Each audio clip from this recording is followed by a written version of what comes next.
All right, let's get right into it. We're not talking about your typical party tricks or some clever lines to get what you want. No, we're going way deeper. We're talking about the source code of human motivation, the very architecture of our will, our desires, and especially our resistance. You see, Machiavelli understood a fundamental truth that most of us just forget. The human spirit doesn't run on logic. It runs on resistance. We are literally wired to defy, to protect our own sense of autonomy. And that one single idea, that's the key to unlocking real influence. You've probably heard it your whole life, right? Just be direct. Honesty is the best policy. But the real strategists, the people who actually shape outcomes, they know better. They don't make demands on reality. They engineer it. They create a situation where you give them exactly what they want, all while believing it was your brilliant idea from the start. So here's the crucial thing to get. The ego's number one job is to protect its own freedom.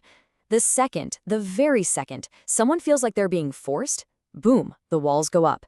They'll actually reject a perfectly good idea just because it wasn't their idea. So direct commands, they're almost always doomed to fail. And that brings us to the core technique we're going to explore, the inverted command. This isn't about asking. It's about architecting. It's about creating a landscape where the path you want them to take feels like the one they freely chose for themselves. This is the foundation for every single law that follows. So how do we actually apply this? Well, our first set of laws is all about the subtle art of architecting choice, framing reality in a way that guides their decisions while making them feel completely in control. A master influencer never gives a direct order. Why? Because a direct order just invites a no. Instead, they offer options. And here's the psychology behind this. By giving someone a choice, you soothe their ego. You're basically handing them the crown of decision-making, even if you built both roads they can walk down. This is just a brilliant illustration of the concept. You tell a kid, go to bed, and you're in for a fight. But if you offer a curated choice like bed now or in 5 minutes, suddenly they feel like the captain of their own ship. They pick 5 minutes, feeling like they won, but guess what? They're still walking right into the sleep you designed for them. And trust me, adults are no different. This taps into a powerful psychological trigger called reactance. The moment our freedom feels threatened or limited, we get this overwhelming urge to get it back. We just can't help it. We desire what's scarce, what's denied to us, what's just out of reach. See what happens in your own mind when you read that. You immediately lean in. By forbidding something, you make it irresistible. By telling someone they probably can't handle it, you force them to chase your validation. Suddenly, you're not the seller anymore, you've become the prize. Okay, now let's get into some really counterintuitive stuff. This next set of laws is all about how appearing weak or flawed or even a little uncertain can actually be the ultimate position of strength. Sounds crazy, right? So imagine someone comes at you full of aggression. Your gut instinct is to push back, to defend yourself. But that just makes them dig their heels in. The Machiavellian move is to just surrender. Agree with them. You know what? You're right. My plan is risky. The moment you remove that wall they were pushing against, they lose their balance and stumble forward.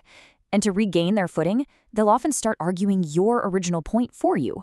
Now, what's so interesting about this is that perfection is intimidating. When you seem perfect, people feel like they have to compete with you. But when you appear a little flawed, maybe a bit confused, they relax. Their ego gets a little boost as they try to help you, and in their rush to show you how smart they are, they reveal their entire hand. Being underestimated is one of the biggest advantages you can ever have. This one is purely tactical. If you do something too well, you know what your reward is? More of that work. You fix the printer one time, and bam, you're the office IT department for life. Sometimes the most strategic thing you can do is perform a task just poorly enough that you are never, ever asked to do it again. It protects your time and forces other people to step up. So we've talked about action. Now let's shift gears and talk about inaction. These next laws leverage the immense power of silence, of the ego, and of all the things that are never said out loud. We live in a world that is just full of noise. Everyone is constantly talking, explaining, justifying. Silence has become terrifying. And when you use it in a negotiation or a tough conversation, the other person's mind just can't stand the vacuum. They will rush to fill it, and in doing so, they'll often reveal information and make concessions they never meant to, just to break that tension. This is a brilliant example of Law 5, the mirror of narcissism. You don't appeal to logic, you appeal to their ideal version of themselves. By labeling someone with a positive trait like being fair-minded, you've put them in a box. Now, to protect their own ego, they're almost forced to act in a way that proves you right. Oh, this one is powerful. Instead of asking someone to do something difficult, you subtly challenge their ability to do it. You might say, I really need this done. But honestly, it's probably too complex for most people. The ego hears that as a direct threat to its status and will often take on the most difficult tasks just to prove you wrong. Okay, we've covered the tactics, we've looked at the weapons. But all of this, it's all building to one final, crucial point. The most important target of these laws isn't your boss or your opponent or your partner. Let's just be honest for a second. This desire to manipulate, to control outcomes, where does it really come from? It comes from fear. Fear of being abandoned, fear of being insignificant, fear of a chaotic world we just can't predict. We use all these techniques as a shield. And here is the great paradox, the central twist to this entire philosophy. All of these powerful tools, this deep understanding of human nature, they only work, and that's it. That's the secret. True power doesn't come from the technique. It comes from a mindset of genuine detachment. The person who truly doesn't care if they get the deal or not, they apply these laws naturally without even trying. Their scarcity is real because their life is already full. Their indifference is genuine. Because if you try to use these laws from a place of desperation, people will smell the neediness on you. You can't fake it for long.